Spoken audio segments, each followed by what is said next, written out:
ഉപാസന സത്സംഗിലേക്ക് എല്ലാ നല്ലവരായ ഹരിസേവകരെയും ഭക്ത്യാദരപൂർവ്വം സ്വാഗതം ചെയ്യുന്നു. നമ്മുടെ പ്രിയപ്പെട്ട ഗുരുക്കളായ അമ്മയ്ക്കും തിരുമേനിക്കും പാദ നമസ്കാരം. ആദ്യമായി ഇന്ന് 9ാമത്തെ അധ്യായം ചൊല്ലി സമർപ്പിക്കുന്നത് ഹരിസേവിക അംബുജംജിയാണ്, തോട്ടടയിൽ നിന്ന്.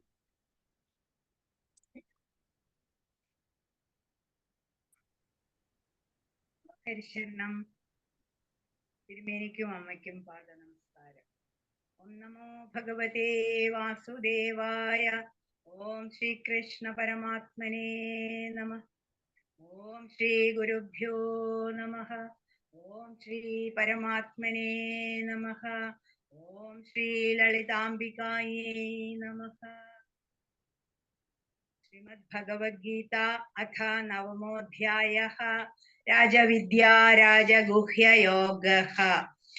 ശ്രീഭഗവാനുവാച ഇദം തു തേ ഗുഹ്യതമം പ്രവക്ഷ്യാമ്യനസൂയവേ ജ്ഞാനം വിജ്ഞാനസഹിതം യജ്ഞാത്വാ മോക്ഷ്യസേ ശുഭാത്.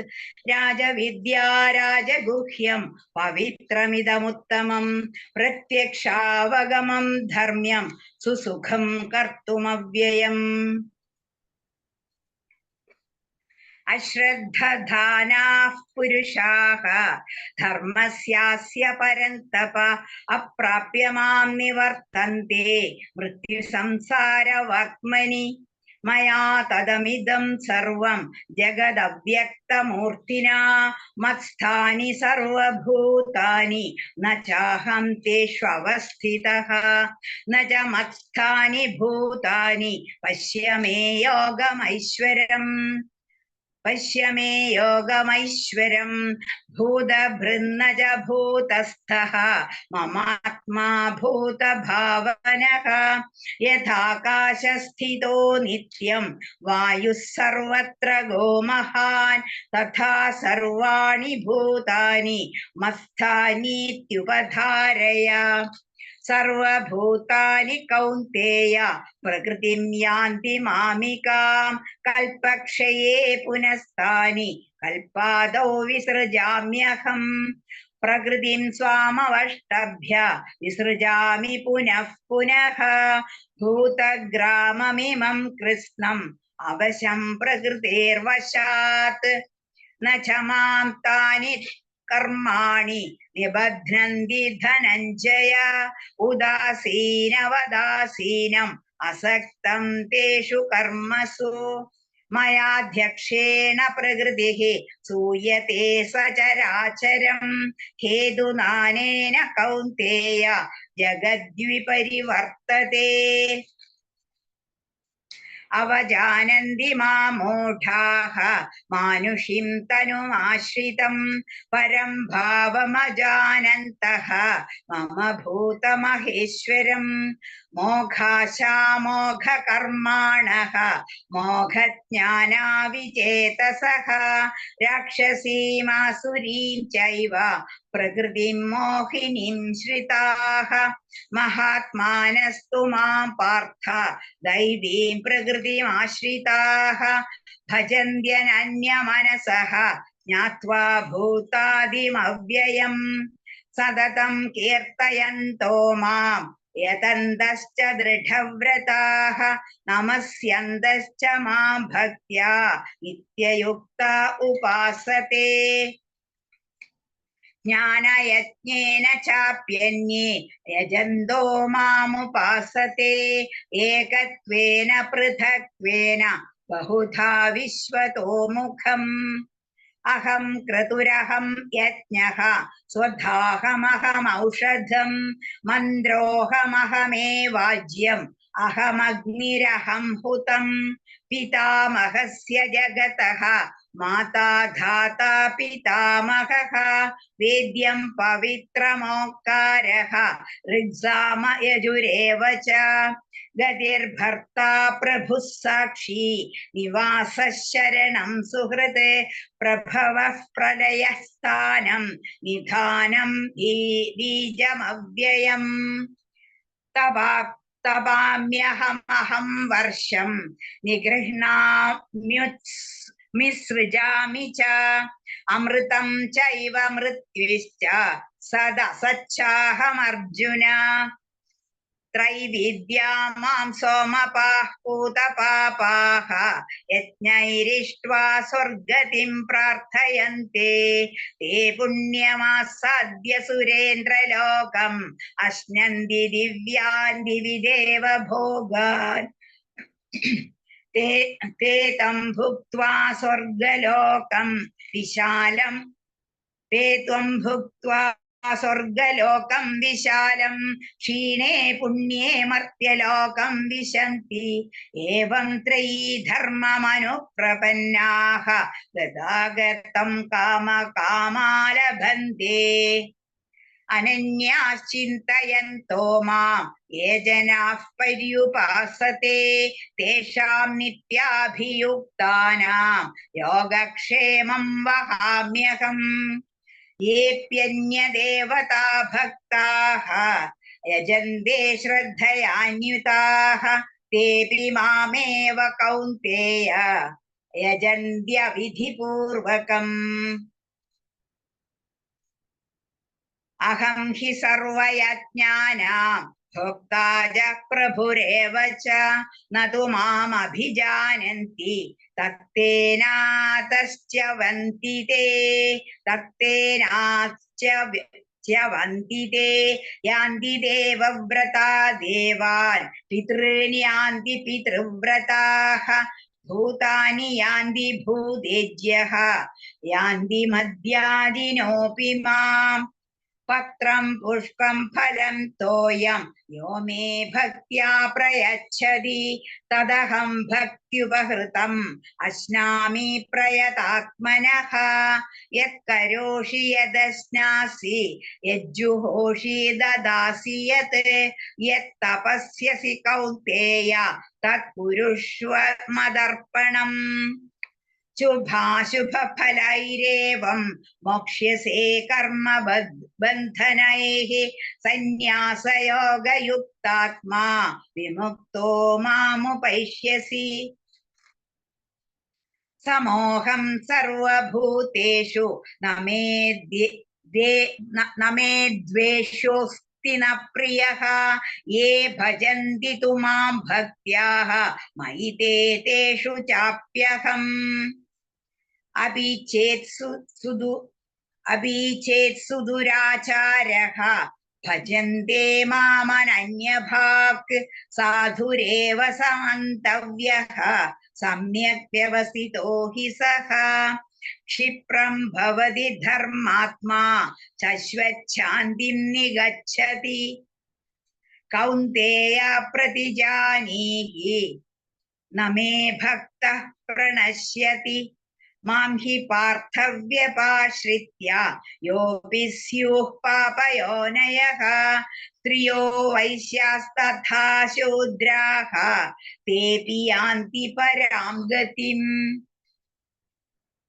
किं पुनर्ब्राह्मणाः पुण्याः भक्ताः राजर्षयस्तथा अनित्यमसुखं लोकम् इमं प्राप्य भजस्व माम् मन्मना भव मद्भक्तः मद्याजी मां नमस्कुरु मामे वैष्यसि युक्त्वैवम् आत्मानं मत्परायणः ॐ तत्सत् इति श्रीमद्भगवद्गीतासु उपनिषत्सु ब्रह्मविद्यायां योगशास्त्रे श्रीकृष्णार्जुन संवादे राजविद्या राजगुह्यो नाम नवमोऽध्यायः।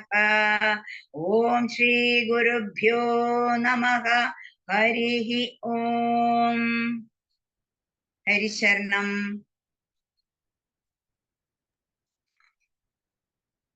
ഹരിശരണം. ഓം നമോ ഭഗവതേ വാസുദേവായ. അടുത്തതായി നാരായണീയ ഗുരുവായൂരപ്പ ധ്യാന ശ്ലോകം നമുക്ക് കേൾക്കാം.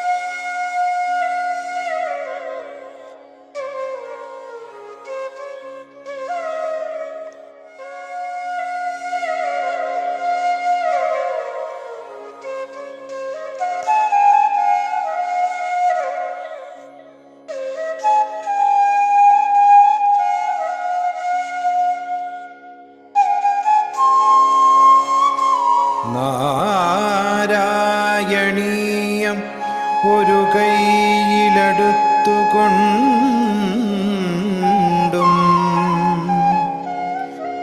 മറുകൈയിലുള്ള നറുവെണ്ണ നുകർന്നുകൊണ്ടും തന്നാശ്രിതർക്ക് തുണയായി വിളങ്ങിടുന്ന നാരായണീയ ഗുരുവായൂരപ്പ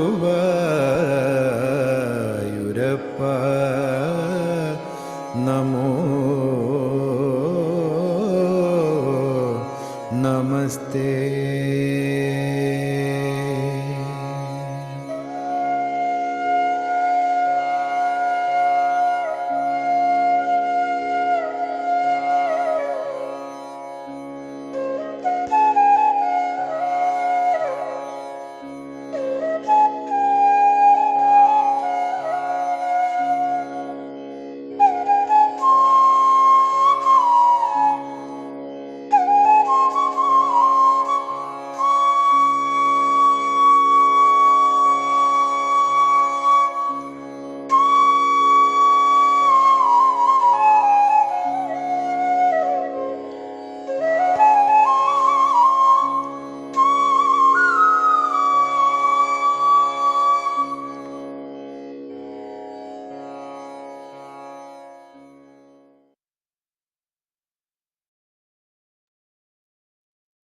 ഹരിശരണം. ഓം നമോ ഭഗവതേ വാസുദേവായ. അടുത്തതായി ഭഗവത്ഗീത ധ്യാന ശ്ലോകമാണ്. ഇന്ന് ഭഗവത്ഗീത ധ്യാന ശ്ലോകം ചൊല്ലുന്നത് ബാലപ്രബോധിലെ ബാലഹരിസേവക് അർജുൻ പി ആണ്, പാലക്കാട് നിന്ന്. ഹരിശരണം. ഓം നമോ ഭഗവതേ വാസുദേവായ. ഓം ശ്രീകൃഷ്ണ പരമാത്മനേ നമ. ഗീതാധ്യാനം. ഓം പാർത്ഥായ പ്രതിബോധിതാം ഭഗവതാം നാരായണേന സ്വയം വ്യാസേന ഗ്രഥിതാം പുരാണമുനിനാം മധ്യേ മഹാഭാരതം അദ്വൈതാമൃതവർഷിണീം ഭഗവതീം അഷ്ടാദശാധ്യായിനീം അംബ ത്വാമനുസന്തതാമി ഭഗവദ്ഗീതേ ഭവദ്വേഷിണീം. നമോസ്തുതേ വ്യാസ വിശാല ബുദ്ധേ ഫുല്ലാരവിന്ദായത പത്രനേത്ര യേന ത്വയാ ഭാരത തൈലപൂർണ പ്രജ്വാലിതോ ജ്ഞാനമയ പ്രദീപ പ്രപന്ന പാരിജാതായ സ്തോത്രവേത്രൈകപാണയേ ജ്ഞാനമുദ്രായ കൃഷ്ണായ ഗീതാമൃതദുഹേ നമഃ. സർവോപനിഷദോ ഗാവോ ദോക്താ ഗോപാലനന്ദന പാർത്ഥോ വത്സ സുധീർഭോക്താ ദുഗ്ധം ഗീതാമൃതം മഹത്. വസുദേവസുതം ദേവം കംസചാണൂരമർദ്ദനം ദേവകീ പരമാനന്ദം കൃഷ്ണം വന്ദേ ജഗദ്ഗുരും. ഭീഷ്മദ്രോണതടാ ജയദ്രഥജല ഗാന്ധാര നീലോൽപല ശല്യഗ്രാഹവതി കൃപേണ വഹനി കർണേന വേലാകുല അശ്വത്ഥാമ വികർണ ഘോരമകര ദുര്യോധനാവർത്തിനി സോത്തീർണ കലു പാണ്ഡവൈരണ നദി കൈവർത്തക കേശവ പാരാശര്യവജസരോജമമലം ഗീതാർത്ഥഗന്ധോത്കടം നാനാഖ്യാനകേസരം ഹരികഥാ സംബോധനാബോധിതം ലോകേ സജ്ജന ഷഡ്പദൈരഹരഃ ബേബീയമാനം മുദാ ഭൂയാദ് ഭാരത പങ്കജം കലിമല പ്രധ്വംസിന ശ്രേയസേ. മൂകം കരോതി വാചാലം അംഗും ലംഘയതേ ഗിരിം യത്കൃപാതമഹം വന്ദേ പരമാനന്ദമാധവം. യം ബ്രഹ്മാ വരുണേന്ദ്ര രുദ്രമരുത സ്തുന്യന്തി വിദ്യൈസ്തവൈ വേദൈ സാംഗപദക്രമോപനിഷദൈ ഗായന്തി യം സാമഗാഃ ധ്യാനാവസ്ഥിതദ്ഗതേന മനസാ പശ്യന്തി യം യോഗിനോ യസ്യാന്തം ന വിദുഃസുരാസുരഗണ ദേവായ തസ്മൈ നമഃ ദേവായ തസ്മൈ നമഃ ദേവായ തസ്മൈ നമഃ സർവധർമാൻ പരിത്യജ്യ മാമേകം ശരണം വ്രജ അഹം ത്വാ സർവപാപേഭ്യോ മോക്ഷയിഷ്യാമി മാ ശുച. സർവത്ര ഗോവിന്ദ നാമ സങ്കീർത്തനം. ഗോവിന്ദ ഗോവിന്ദ. ഹരിശരണം. ഹരിശരണം. അർജുൻ മോൻ നന്നായി ചൊല്ലി. ഭഗവാന്റെ എല്ലാ അനുഗ്രഹങ്ങളും മോന് ഉണ്ടാവട്ടെ എന്ന് പ്രാർത്ഥിക്കുന്നു. ഗുരുവായൂരപ്പ ശരണം. ഹരിശരണം. ഓം ഗും ഗുരുഭ്യോ നമ. അടുത്തതായി 2-ാം അധ്യായത്തിലെ 7-ാമത്തെ ശ്ലോകം നമുക്ക് ചൊല്ലിത്തരുവാനും തുടർന്ന് 9-ാം അധ്യായത്തിന്റെ തത്വവിചാരത്തിനുമായി പ്രിയപ്പെട്ട ഗുരുവായ തിരുമേനിയെ ഭക്ത്യാദരപൂർവ്വം സ്വാഗതം ചെയ്യുന്നു. ഹരിശരണം. ശരണം കേൾക്കുന്നുണ്ടല്ലോ അല്ലേ? തിരുമേനി. കേൾക്കുന്നുണ്ടോ? കേൾക്കാം. ഹരിശരണം. 2-ാം അധ്യായത്തിലെ 7-ാമത്തെ ശ്ലോകം.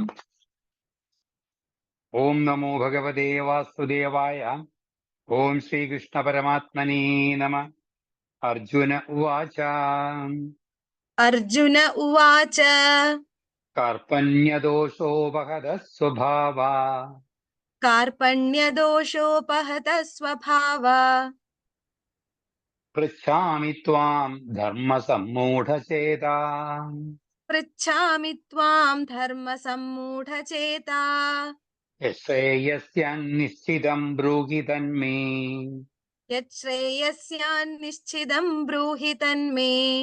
ശിഷ്യസ്തേഹം സാധിമാം ത്വാം പ്രപന്നം.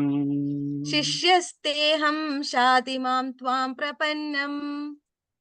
ശ്രീഗുരുവായൂരപ്പ ശരണം. 9-ാം അധ്യായം വളരെ പ്രധാനപ്പെട്ടതാണെന്ന് പലപ്പോഴും സൂചിപ്പിച്ചിട്ടുള്ളതാണ്. കാരണം രാജവിദ്യ രാജഗുഹ്യ യോഗം എന്ന പേര്. ഇവിടെ ഏറ്റവും പ്രധാനമായിട്ട് നമുക്കിവിടെ സൂചിപ്പിക്കാൻ പറയാൻ പോകുന്നത് എന്താണ് ശരിയായ ഭക്തി, എന്താണ് ശരിയായ ഈശ്വരോപാസന എന്നുള്ളതാണ് ഇവിടെ പറയാൻ പോകുന്നത്. ഭക്തന്റെ ഒരു പ്രത്യേകത സൂചിപ്പിക്കാൻ പോകുന്നുണ്ട് ഇവിടെ. ഒന്ന്, കാരുണ്യം, സമഭാവന, ഭയമില്ലായ്മ. ഇതൊരു വലിയ ലക്ഷണമാണ് ഇത്രേ മഹാത്മാക്കളുടെ. ഇത് മൂന്നും നല്ല ഗുണങ്ങളാണ് തന്നെ. സമഭാവം, കാരുണ്യം, ഭയം ഇല്ലാത്ത അവസ്ഥ. അപ്പൊ അങ്ങനെയുള്ളതായ സദ്ഗുണങ്ങളെ പറ്റി പറയുന്നുണ്ട്.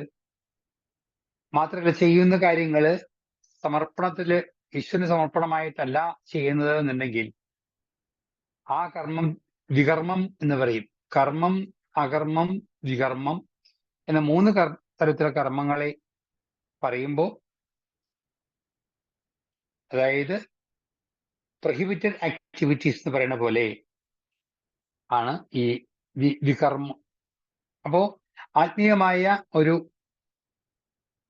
അടിത്തട്ടിലോ ധാരണയിലാണ് നമ്മൾ ജീവിക്കുന്നത് എന്നുണ്ടെങ്കിൽ കർമ്മങ്ങളെ നമ്മൾ വേർതിരിച്ച് കാണരുത്. ആ കർമ്മങ്ങളിലെ ധർമ്മബോധം ഉണ്ടാവുക. അതാത് കാര്യങ്ങൾ അതാത് സമയത്ത് ഈശ്വരാർപ്പണമായിട്ട് ചെയ്യുക. അതൊരു ഭാരമാവാതെ നോക്കുക. അത് സാധനയുടെ ഒരു ഭാഗമായിട്ട് കാണുക. ഇന്നിപ്പോ തിരക്കുകൊണ്ട് പല കാര്യം കൊണ്ടും ഇന്ന് ആശ്രമത്തിൽ നല്ല തിരക്കായിരുന്നു. അപ്പോൾ 1-2 കാര്യങ്ങൾ എനിക്ക് ചെയ്യാൻ സാധിച്ചില്ല, എൻ്റെ സാധാരണ ഉപാസനയുടെ ഭാഗമായിട്ടുള്ളത്. അപ്പോഴാണ് സ്വാമി ചിന്മയാനന്ദജിയുടെ വാക്ക് ഓർമ്മ വന്നത്. എന്താണ് ഉപാസന? ഭഗവാന്റെ അടുത്തിരുന്നു കൊണ്ട്, ഉപാപ്രസാസന അടുത്തിരുന്നു കൊണ്ട് ഭഗവത് സാന്നിധ്യത്തിന്റെ ബോധത്തോടു കൂടിയിട്ട് അപ്പോൾ നമ്മുടെ മുമ്പിൽ വരുന്ന കർമ്മങ്ങളെ വളരെ ഭംഗിയായിട്ട് ചെയ്യുക. ഇന്നിപ്പോ ഒരാൾ ഇവിടെ പണിക്ക് ജോലിക്ക് വന്നിട്ടുണ്ടായാലും സാധാരണക്കാരനാണ്. അപ്പൊ കുറച്ചു നേരം അയാളുടെ ഹെൽപ്പറായിട്ട് നിൽക്കേണ്ടി വന്നു എനിക്ക്. അതെടുത്തു കൊടുക്കുക, അല്ലെങ്കിൽ ടൂൾസ് എടുത്തു കൊടുക്കുക, അതൊക്കെ വേണ്ടി വന്നു. അപ്പൊ അതും ഒരു സാധനയാണത്. പല കാരണത്തിന് കുറെ വിസിറ്റേഴ്സ് ഉണ്ടായിരുന്നു, അവരുടെ കൂടെ കുറെ സമയം ചെലവാക്കേണ്ടി വന്നു. അതുപോലെ ഇവിടുത്തെ ഡാൻസ് പഠിപ്പിക്കുന്ന അധ്യാപകന്റെ കൂടെ സമയം ചെലവാക്കേണ്ടി വന്നു. ഇങ്ങനെ ഓരോരോ കാര്യങ്ങളിൽ ചെയ്യുമ്പോഴും ഇതൊക്കെ സാധനയുടെ ഭാഗമാണ് എന്ന് ധരിച്ചുകൊണ്ട് അത് ചെയ്യുമ്പോൾ ഉണ്ടാവുന്ന സംതൃപ്തി, ചെയ്യാത്തതിനെ പറ്റിയുള്ള കുണ്ഠിതം ഉണ്ടാവില്ല എന്നല്ല പറഞ്ഞത്, പക്ഷേ ചെയ്തതിനെ പറ്റിയുള്ള സംതൃപ്തി വളരെ പ്രധാനപ്പെട്ടതാണ്. ഇത് പറയാൻ കാരണം കഴിഞ്ഞ തവണ നമ്മൾ വായിച്ചതാണ്, കേട്ടതാണ്. അവജാനന്തി മാം മൂഢ മാനുഷ്യം തനും ആശ്രിതം പരംഭാവം അജാനന്ദോ മമഭൂത മഹേശ്വരം എന്ന് പറഞ്ഞു അവിടെ വെച്ചിട്ട്. ഭഗവാന്റെ രൂപം നമ്മൾ നോക്കിക്കഴിഞ്ഞാൽ ശ്രീകൃഷ്ണ ഭഗവാൻ 4 കൈയൊന്നുമില്ല, വിഷ്ണുവിനേ ഉള്ളൂ. വളരെ സാധാരണമാരെ തോന്നും. ഓടക്കൊള്ളും വിളിച്ച് മഞ്ഞപ്പട്ടു കൊടുത്ത് അങ്ങനെ രസികനായിട്ട് വൃന്ദാവനത്തിൽ ഓടി നടക്കണു. വളരെ രസികനായിട്ട് ദ്വാരകാപതിയിലെ ചക്രവർത്തി പദം കൊണ്ടു നടക്കുന്നു. ഭക്തന്മാരെ രക്ഷിക്കുന്നു. അദ്ദേഹത്തിനും വിശപ്പുണ്ട്, ദാഹമുണ്ട്, ഒക്കെ ചെയ്യുന്നുണ്ട്. വിവാഹം ചെയ്തു, ദാമ്പത്യം ഉണ്ടായി. ഇതൊക്കെ കാണുമ്പോ നാരായണീ ഭാഗവതത്തില് അവതാരങ്ങളെ വിസ്തരിക്കുന്നുണ്ട്. പ്രഥമ സ്കന്ധത്തിൽ തന്നെ വേദവ്യാസൻ ഒരു സമയത്ത് മാത്രമാണ് അദ്ദേഹം പറഞ്ഞത്. അതിൽ ബുദ്ധാവതാരം പറയുന്നുണ്ട് കേട്ടോ. ഒരു സമയത്ത് മാത്രമാണ് അദ്ദേഹം പറഞ്ഞത് കൃഷ്ണസ്തു ഭഗവാൻ സ്വയം. ഈ ശ്രീകൃഷ്ണ ഭഗവാൻ, ശ്രീകൃഷ്ണനെ നമ്മൾ കാണുന്ന സമയത്ത് ഒരു മനുഷ്യരൂപം ആണെങ്കിലും അദ്ദേഹം ഭഗവന്റെ പരിപൂർണതമ അവതാരമായിട്ടാണ് കണക്കാക്കുക. അപ്പൊ നമ്മൾ ഓരോരുത്തരും അതെ.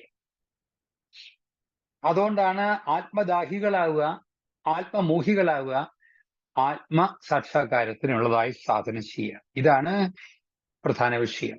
ഇത് ചെയ്യാതെ കണ്ട് അപ്പൊ ഇവിടെ മൂഢന്മാരായ, അതുകൊണ്ടാണ് ആദിശങ്കരാചാര്യ സ്വാമികള്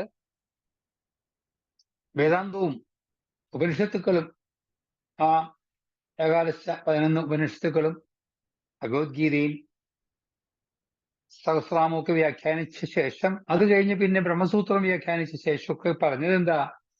ഭജഗോവിന്ദം ഭജഗോവിന്ദം ഗോവിന്ദം ഭജ മൂഢമതേ എന്നാ പറഞ്ഞത്. ഈ അതിഗഹനമായ കാര്യങ്ങളിലെ പിന്നാലെ പോയിട്ട് മനസ്സ് വല്ലാതാവുക, ഒന്നും മനസ്സിലാവാതിരിക്കുന്നേക്കാൾ നല്ലത് എല്ലാം അറിയുന്ന ഈശ്വരനെ ഭജിക്കൂ. എനിക്കൊന്നും അറിയില്ല ഗുരുവായൂരപ്പ, അവിടത്തേക്ക് എല്ലാം അറിയാം, ഒന്നും അറിയാത്ത എന്നെ അവിടുന്ന് കൊണ്ടു നടക്കേണ്ടതല്ലേ എന്ന തരത്തില് ഭജഗോവിന്ദം. അപ്പോ ഈ ഭജഗോവിന്ദം എന്ന് ആദിശങ്കരാചാര്യ സ്വാമികൾ നിർദ്ദേശിച്ചിട്ടുണ്ടെങ്കിൽ അത് എന്നെയും നിങ്ങളെപ്പോലുള്ളതായ വേണ്ടത്ര അറിവ് നേടാത്തവർക്കുള്ളതാണത്, മൂഢമതേന. അപ്പൊ അത് തന്നെയാണ് ഇവിടെ പറഞ്ഞത്. അവജാനന്തി മാം മൂഢ മാനുഷ്യം തനും അശ്രിതം പരംഭാവം അജാനന്ദോ. ഈശ്വരന്റെ തികഞ്ഞ മഹത്വം അറിയുന്നുണ്ടോ നമ്മളൊക്കെ? ലോകത്തിലേക്ക് താൽക്കാലിക സന്ദർശകരായി വന്ന് ഇതെല്ലാം കണ്ട് ആസ്വദിച്ച് തിരിച്ചു പോണ്ട നമ്മള് എല്ലാം സ്വന്തമാക്കാൻ ശ്രമിച്ചുകൊണ്ട് അത് പരാജയപ്പെടുമ്പോൾ നിരാശപ്പെട്ടുകൊണ്ട് ജീവിതത്തിനെ ശപിക്കുക, ജീവിതത്തിൽ നിന്ന് ഒളിച്ചോടാൻ നോക്കുക, ആത്മഹത്യക്ക് ശ്രമിക്കുക, മറ്റുള്ളവരെ കുറ്റം പറയുക, തനിക്ക് വന്ന പോരായ്മകൾക്കും നഷ്ടങ്ങൾക്കും കഷ്ടങ്ങൾക്കും ഒക്കെ കാരണം അന്യന്മാരാണെന്ന് വിചാരിച്ചുകൊണ്ട് അവരില് കുറ്റം ചുമത്തുക. ഇതുകൊണ്ടൊന്നും നമ്മുടെ അനുഭവത്തിൽ വ്യത്യാസം വരുന്നില്ല.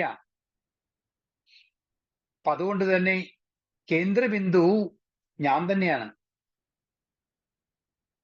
അവിടുന്ന് ഉണ്ടാവുന്ന കർമ്മഫലങ്ങളോ വാസനകളോ ആയിരിക്കാം എല്ലാ മാറ്റങ്ങൾക്കും ഒക്കെ കാരണമായി തീരുന്നത് എന്ന ഒരു ധാരണ വന്നാൽ കാലത്ത് എഴുന്നേറ്റ് കഴിഞ്ഞാൽ പ്രാർത്ഥിക്കുക. ആരോടും വിദ്വേഷവും വിരോധവും അസൂയൊന്നും തോന്നാതിരിക്കണേ ഗുരുവായൂരപ്പ. ഞാനായിട്ട് ജീവിച്ചോളാം. എനിക്ക് എന്തൊക്കെയാണ് അവിടെ തന്നേക്കണത് അതും ആസ്വദിച്ചുകൊണ്ട് ജീവിച്ചോളാം. എന്താണോ അവിടുന്ന് എനിക്ക് കൽപ്പിച്ച് എഴുതി തന്നിട്ടുള്ളത് അത് മതി എനിക്ക് എന്ന് തൃപ്തിയോട് കൂടിയിട്ട് അതേസമയം സ്വധർമ്മം ശ്രദ്ധിക്കണം നമ്മള്. പിതൃധർമ്മം, പുത്രധർമ്മം, ഭാര്യാധർമ്മം, സഹോദരീധർമ്മം, സഹോദരധർമ്മം, ഇങ്ങനെ തുടങ്ങി ഓരോ അവസ്ഥയിലും ഓരോ ധർമ്മങ്ങളുണ്ട്. ആ മാതൃധർമ്മത്തിലെ ആണ് മാതാക്കൾ മനസ്സിലാക്കേണ്ടത്. ഇന്നിപ്പോ അത് മനസ്സിലാക്കുന്നുണ്ടോ എന്ന് ചോദിച്ചു കഴിഞ്ഞാല് ഇന്നിപ്പോ ഇവിടെ ചർച്ച ചെയ്ത പോലെ തന്നെ ഇവിടെ കുട്ടികളുടെ A+ കിട്ടിയ കുട്ടികളുടെ സമ്മേളനത്തിന് പോയ സമയത്ത് ചോദിക്കാനുള്ള ഒന്നേ ഉള്ളൂ, എന്താണ് ജീവിതത്തിന്റെ ശരിക്കുള്ളതായ ലക്ഷ്യം എന്ന് ആരും പറഞ്ഞു കൊടുത്തിട്ടില്ല. അപ്പൊ അതുകൊണ്ട് അങ്ങനെയുള്ള കുറെ ആൾക്കാരുണ്ട് ഇവിടെ. അപ്പൊ അതുകൊണ്ട് തന്നെ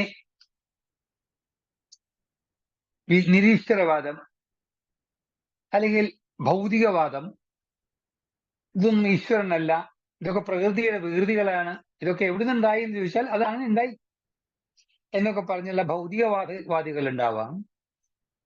അവര് നിഷ്ഫലമായിട്ടുള്ളതായ ചില ആശകൾ കൊണ്ട് നടക്കും. എന്താണ് ആശകള്? വലിയ വീടുണ്ടാവണം, വലിയ കാറുണ്ടാവണം, നല്ല ജോലി ഉണ്ടാവണം, നല്ല സമ്പത്ത് ഉണ്ടാവണം, എന്നിട്ട് അടിച്ചു പൊളിച്ച് ജീവിക്കണം, എന്നിട്ട് യോഗിയാവുന്നതിന് പകരം രോഗിയായിട്ട് അവസാനിക്കുക. അങ്ങനെയുള്ളതായ അവരുടെ ആശകള് നിഷ്ഫലമാണ് എന്ന് ഭഗവാൻ സൂചിപ്പിക്കുന്നുണ്ട് 12ാമത്തെ ശ്ലോകത്തിൽ. ഭൗതികവാദികളെയാണ് അവിടെ ചൂണ്ടിക്കാണിക്കുന്നത്. വളരെ ശ്രദ്ധിച്ചോളൂ, പ്രധാനപ്പെട്ടതാണത്. ആ ശ്ലോകം നോക്കാം. ശ്രീ ഭഗവാനുവാച ശ്രീഭഗവാനുവാച മോഘാശ മോഘകർമാണോ ഭാഷാമോഘകർമാണോ മോഹജ്ഞാനാവിചേതസ മോഘജ്ഞാനാവിചേതസ രാക്ഷസീം ആസുരീം ചൈവ രാക്ഷസീം ആസുരീം ചൈവ പ്രകൃതിം മോഹിനീം ശ്രിതാ. പ്രകൃതിം മോഹിനീം ശ്രിതാ. ഇത്രയും നന്നായിട്ട് ഒരു ഭൗതികവാദിയെ വർണ്ണിക്കാൻ ബുദ്ധിമുട്ടാണ്. ഒറ്റ ശ്ലോകത്തില് ഒരു ഭൗതികവാദിയുടെ മനോനില വർണ്ണിക്കുന്നുണ്ട് ഇവിടെ. ആദ്യം പറയുന്നത് മോഹാശ, നിഷ്ഫലമായ കുറെ ആഗ്രഹങ്ങൾ, അതൊക്കെ നേട്ടങ്ങളാണെന്ന് തെറ്റിദ്ധരിക്കുക, അത് നേടിക്കഴിഞ്ഞാൽ സുഖമാണെന്ന് വിചാരിക്കുക. മേടിക്കഴിയുമ്പോൾ അത് അപ്പോഴാ മനസ്സിലാവുള്ളൂ ഇത് ആവശ്യമില്ലാത്തതായിരുന്നു, ഇത് ഭാരമായി തീർന്നു എന്നുള്ളത്. അപ്പൊ അങ്ങനെയുള്ളതായ ആശകള് അത് ആ കൂട്ടത്തിൽ പലതും ഉണ്ട്. തന്റെ കാര്യം നേടാൻ വേണ്ടിയിട്ട് മറ്റുള്ളവരെ ഉപദ്രവിക്കാനും ഒരു മടിക്കില്ല. മോഹാശ. അതിനു വേണ്ടിയിട്ട് ദുഷ്പ്രവൃത്തികള്, ദുരുദ്ദേശപരമായ കാര്യങ്ങള് മോഹകർമാണ്. ഇതൊക്കെ നോക്കൂ, ചുറ്റുപാടും കാണുന്ന കാര്യങ്ങൾ അതൊക്കെ. തന്റെ കാര്യം നടക്കണം, തനിക്ക് സുഖമാവണം, ആരെങ്ങനെയായാലും തിരക്കേടില്ല, ആര് നശിച്ചാലും വിരോധമില്ല, ആർക്ക് ദോഷം വന്നാലും വിരോധമില്ല. എനിക്ക് ഭൗതികമായ ഉന്നതി ഉണ്ടാവണം, പണം ഉണ്ടാവണം, പിന്നെ പേരും പെരുമ ഉണ്ടാവണം, എന്നെ എല്ലാവരും ബഹുമാനിക്കണം, ആദരിക്കണം, അംഗീകരിക്കണം എന്നൊക്കെ തുടങ്ങിയിട്ടുള്ളതായ അതിനു വേണ്ടിയിട്ട് പറയുന്നത് ഹിംസപരമായ കാര്യങ്ങൾ ചെയ്യുവര്. ഇന്നിപ്പോ നിങ്ങൾ നോക്കിക്കോളൂ, ചുറ്റുപാടും വെട്ടിക്കൊല്ലുന്നു, തല്ലിക്കൊല്ലുന്നു, മറ്റുള്ളവരെ ഉപദ്രവിക്കുന്നു. ഹിംസ എന്തിനു വേണ്ടിയിട്ടാണ്? തനിക്ക് സമ്പത്തുണ്ടാക്കാനും സുഖം ഉണ്ടാകാനാണ് വിചാരിച്ചേക്കുന്നത്. പക്ഷെ ഇയാളുടെ അന്തിമമായ അവസ്ഥ വളരെ ശോചനീയമായിരിക്കുന്നുള്ള വാസ്തവമാണത്. മോഹജ്ഞാന, ഭൗതികജ്ഞാനം മാത്രമേ അവർക്കുള്ളൂ. എങ്ങനെയൊക്കെ ആൾക്കാരെ പറ്റിക്കാം, എങ്ങനെയൊക്കെ സാധനം സമ്പാദിക്കാം, എങ്ങനെയൊക്കെ സൂത്രത്തിൽ ജീവിക്കാം, എന്നൊക്കെയുള്ളതായ അവർക്ക് ഷെയർ മാർക്കറ്റ് അറിയാം, അതിനെ എവിടെയാണ് ഏറ്റവും കൂടുതൽ പലിശ കിട്ടുന്നത് അറിയാം, എവിടെ കൊണ്ടാണ് പണം ഇൻവെസ്റ്റ് ചെയ്യേണ്ടതെന്ന് അറിയാം. അപ്പൊ സ്പെക്കുലേഷൻ ബിസിനസ് മുഴുവൻ അവർക്ക് അറിയാം. അപ്പൊ അതാണ് നേട്ടം എന്ന് വിചാരിക്കാറുമുണ്ട്. അതിനെക്കുറിച്ചുള്ളതായ വളരെ ഗഹനമായ അറിവുണ്ടാവും. ഇന്ന് കാണുന്ന പല യൂട്യൂബ് ചാനൽ എടുത്താലും പണസമ്പാദനത്തിലുള്ളതായ എളുപ്പമാർഗങ്ങളിൽ വിസ്തരിക്കുന്നതാണ് പലതും. അത്രയും സമ്പാദിച്ചതുകൊണ്ട് അതുകൊണ്ട് പലതും പ്രത്യേകിച്ച് പലതും നേടാൻ പറ്റുമോ? ഞാൻ പലപ്പോഴും ചോദിക്കാറുണ്ട്. നമ്മുടെ ഭക്ഷണത്തിന്റെ അളവ് കൂട്ടാൻ പറ്റില്ല, വസ്ത്രങ്ങളുടെ നമ്പർ കൂട്ടിയിട്ട് കാര്യമില്ല, ഒരു സമയത്ത് ഒരു ഡ്രസ്സ് ധരിക്കാൻ പറ്റുള്ളൂ. അങ്ങനെ നോക്കിക്കഴിഞ്ഞാൽ പരിമിതമായ ആവശ്യങ്ങളും അപരിമേയമായ ആഗ്രഹങ്ങളും തമ്മിലുള്ളതായ ഒരു സംഘർഷം നടക്കുന്നുണ്ട് ഇവിടെ. അത് ആലോചിച്ച് നോക്കിക്കഴിഞ്ഞാൽ ഒരു ലാളിത്യം, ആ സിംപ്ലിസിറ്റി ലൈഫില് അല്ലെങ്കിൽ ജീവിതത്തിൽ കൊണ്ടുവരാൻ ശ്രമിക്കാറുണ്ടോ? അപ്പൊ അതാണ് പ്രത്യേകിച്ച് പ്രായം കൂടുന്തോറും ആഗ്രഹങ്ങൾക്കൊരു തടയിടണം നമ്മള്. അപ്പൊ അവിടെ മോഹജ്ഞാന വിശേഷസ ആത്മചൈതന്യ ഒരു വിചാരം ഇല്ല അവർക്ക്. അതിൻ്റെതായിട്ടുള്ളതായ യാതൊരു വിധത്തിലുള്ള ഗുണങ്ങളും അവരിലുണ്ടാവില്ല. ജ്ഞാനം എന്നുള്ളതായ ശരീരാഭിമാനം നല്ല ഉണ്ടാവുകയും ചെയ്യും. ഈ ഞാൻ എന്ന് പറയുന്നത് ഈ ശരീരത്തിനെ പോഷിപ്പിക്കാനോ അല്ലെങ്കിൽ അതിനെ നിലനിർത്തിക്കൊണ്ടുപോകാനായിട്ട് എത്ര പണമാണ് ആൾക്കാർ ചെലവാക്കണമെന്ന് ആലോചിച്ചോളൂ. ഏറ്റവും രസകരമായ സംഗതി എന്താണെന്ന് വെച്ചാൽ, നമുക്ക് നന്നാവണം, നമ്മുടെ കാര്യങ്ങളൊക്കെ ഭംഗിയാവണമെങ്കിൽ നമുക്ക് സാധിക്കുന്ന പോലെ മറ്റുള്ളവർക്ക് ചെയ്തു കൊടുത്താൽ അത് തിരിച്ച് നമുക്ക് തന്നെ ഗുണം ചെയ്യാറുണ്ട്. അതാർക്കും അറിയില്ല. അപ്പൊ അതുകൊണ്ട് മോഹജ്ഞാന വിശേഷ അവർ ചെയ്യുന്ന കാര്യങ്ങളായി ആണെങ്കിലോ എന്തൊക്കെ ദുഷ്പ്രവൃത്തികൾ ചെയ്യാന്നറിയില്ല. ഒരാളെ ഇല്ലാതാക്കാൻ നോക്കുക, അല്ലെങ്കിൽ വിഷം കൊടുത്ത് കൊല്ലാൻ നോക്കുക, അന്യജീവികളെ ഉപദ്രവിക്കുക. അപ്പൊ നമുക്ക് തന്നെ പലപ്പോഴും അറിയാലോ, ഓരോ ദിക്കിലൊക്കെ ഞാൻ പലപ്പോഴും പറയാറുണ്ട്, ഈ കിളികളെ പിടിച്ച് കൂട്ടിലിടുക, അങ്ങനെ പലതും ഉണ്ട്. മറ്റുള്ള ജീവികളെ അലങ്കാര വസ്തുക്കളാക്കി മാറ്റിക്കൊണ്ട് അവരുടെ സ്വാതന്ത്ര്യത്തിനെ നമ്മൾ തടയുന്നതായ അവസ്ഥ കാണാറുണ്ട്. കൗതുക വസ്തുക്കളാ മറ്റു ജീവികളൊക്കെ. പക്ഷെ ഈ ലോകത്തിലെ ഏറ്റവും വലിയ കൗതുക വസ്തു മനുഷ്യനാണ്. വേണ്ട പോലെ ചിന്തിക്കാതെ സ്വാർത്ഥപരമായി ചിന്തിച്ചുകൊണ്ട് ജീവിക്കുന്ന മനുഷ്യരെ കാണുമ്പോഴാണ് നമുക്ക് കൂടുതൽ കൗതുകം തോന്നുക, ഇവനെന്താ ഇങ്ങനെ എന്ന്. പക്ഷെ മറ്റു ജീവികളൊക്കെ നമുക്ക് കൗതുക വസ്തുക്കളാണ്, അല്ലെങ്കിൽ ഭക്ഷണ പദാർത്ഥങ്ങളാണ്. ഒന്നുമില്ലേ കാഴ്ചയ്ക്ക് അവരെ ഉപയോഗിക്കും, അല്ലെങ്കിൽ തിന്നാൻ ഉപയോഗിക്കും.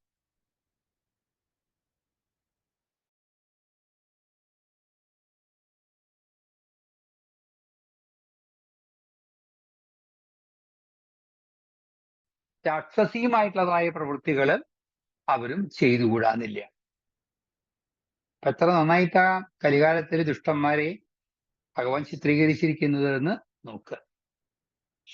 അതുകൊണ്ട് ഏറ്റവും പ്രധാനമായിട്ടുള്ളത് ഒരു ആത്യന്തിക ലക്ഷ്യം നമുക്ക് ഉണ്ടാവണം.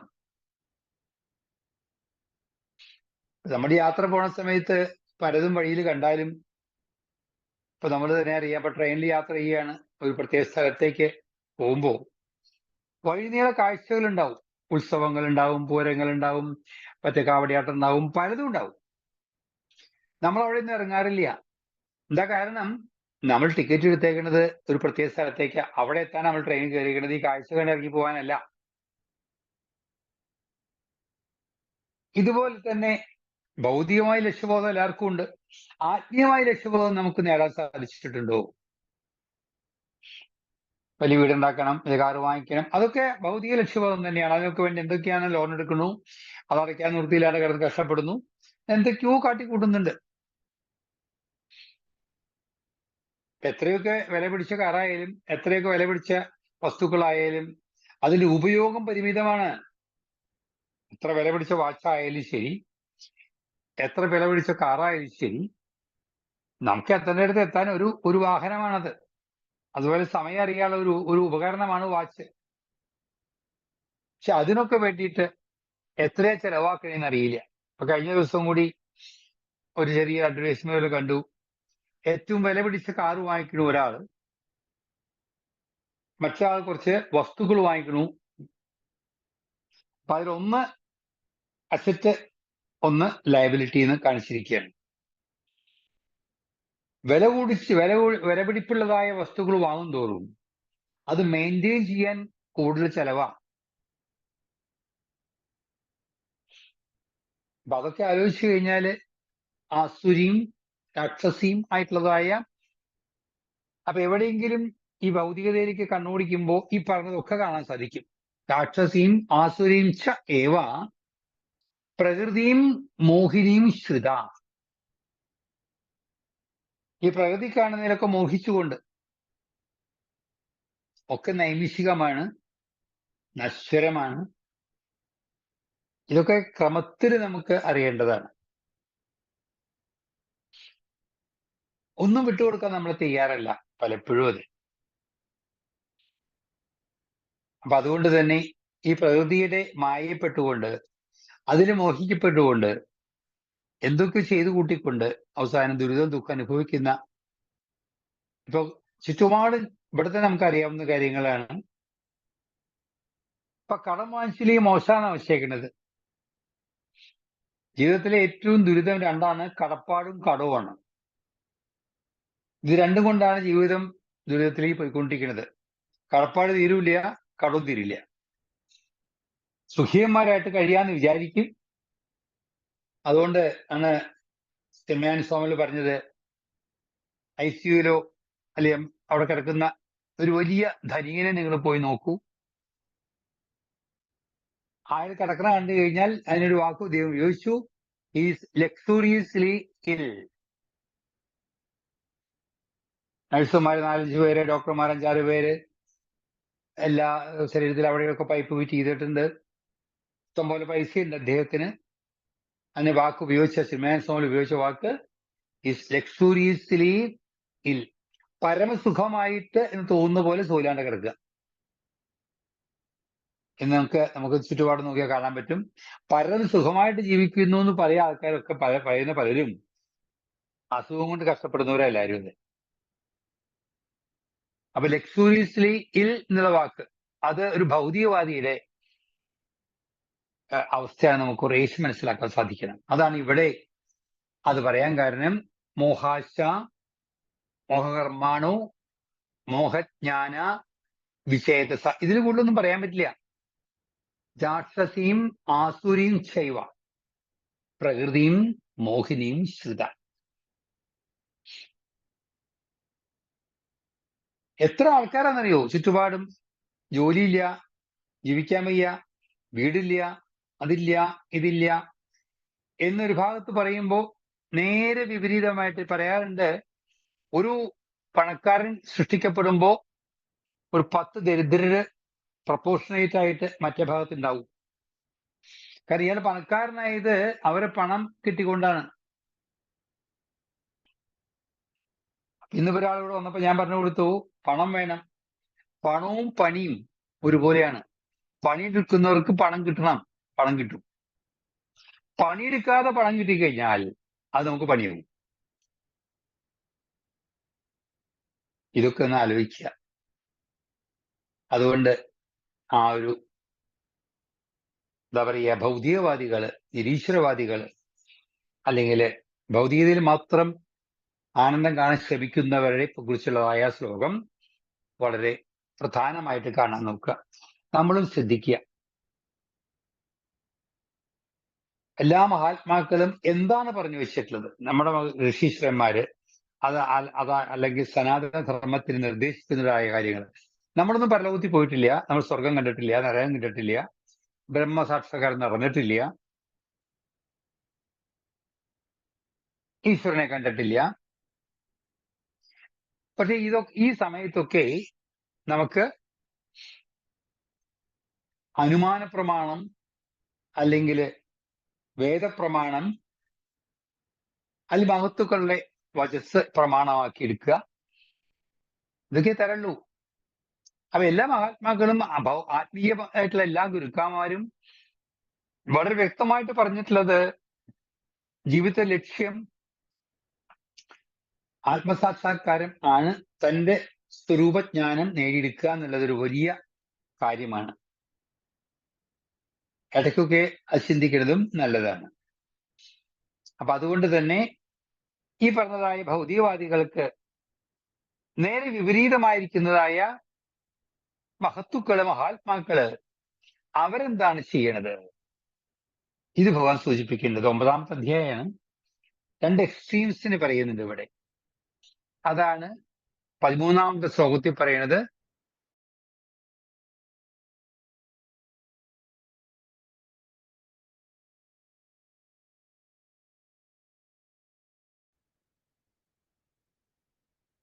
കേൾക്കണില്ലേ? ഹരിശരണം കേട്ടില്ല. കേൾക്കണില്ലേ? ഇപ്പൊ കേൾക്കാം.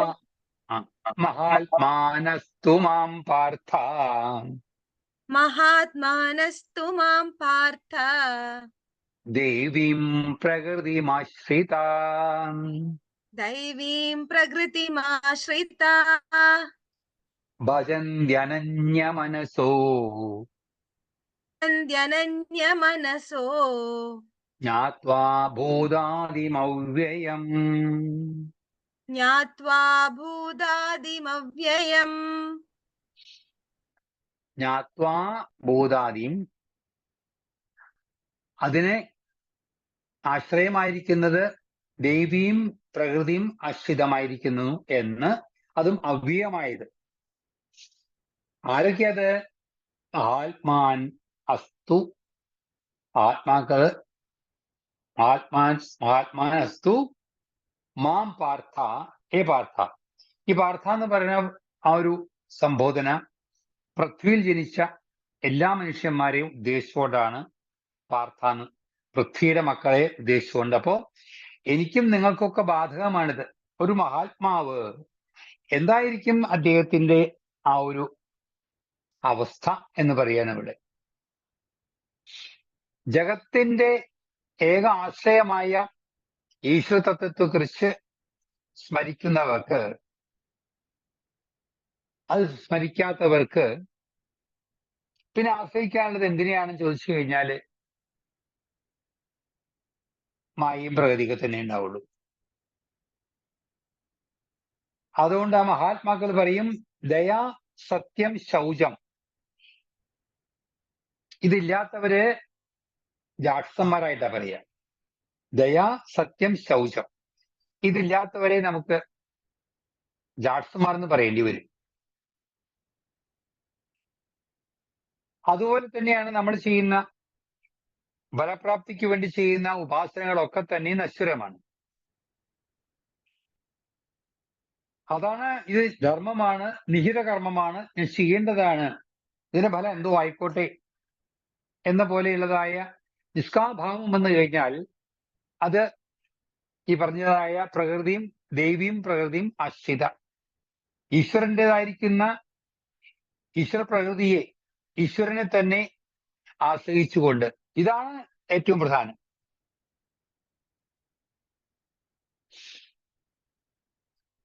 അല്ലാതെ വന്നു കഴിഞ്ഞാല് ഈ ഭൗതികമായ നേട്ടങ്ങൾക്ക് മാത്രമായി ചിന്തിക്കുകയാണെന്ന് വെച്ചാല് മനസ്സിൽ ചിലപ്പോൾ ക്രൂരമാവാം, ഹിംസയോട് ചേർന്ന് നിൽക്കുക ചെയ്യാം. ഇത് പറയുന്നത് മഹാത്മാനസ്തു മാം പാർത്ഥ ദേവീം പ്രകൃതിയും ആശ്രിത, എന്നിട്ടോ ഭജന്തി അനന്യമനസ അനന്യാ ചിന്തയന്തോ മാം യേശന പര്യുപാസതേ തേഷാം വിദ്യാഭിയുക്താനം യോഗക്ഷേമം വഹാമി അഹം എന്ന് ഗീത പറഞ്ഞ അതേ കാര്യത്തിന് ഇവിടെ പറയാണ്.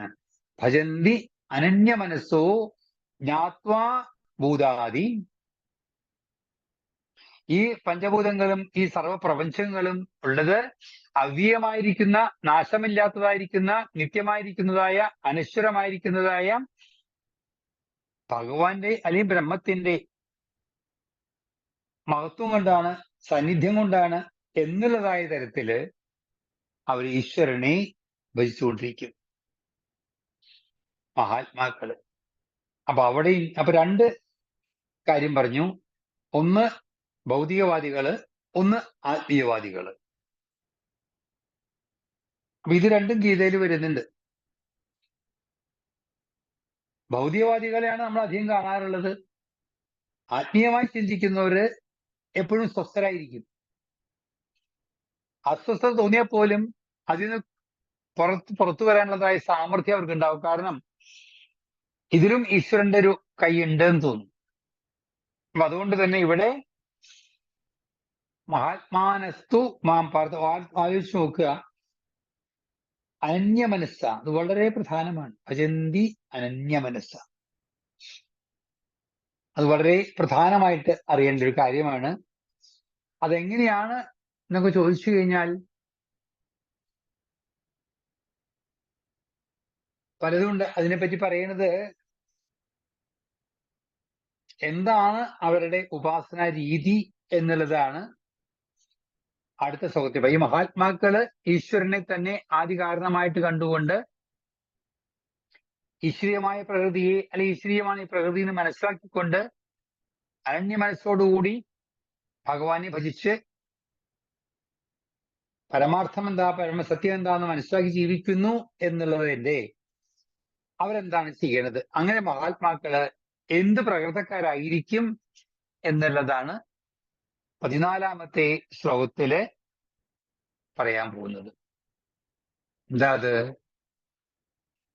സതതം കീർത്തയന്തോ മാം, സതതം കീർത്തിയന്തോ മാം, കീർത്തയന്തോ മാം, കീർത്തയന്തോ മാം, യദന്തശ്ച ദൃഢവ്രതാ, യദന്തശ്ച ദൃഢവ്രതാ, നമസ്യന്തശ്ച മാം ഭക്ത്യാ, നമസ്യന്തശ്ച മാം ഭക്ത്യാ, നിത്യയുക്താ ഉപാസതേ.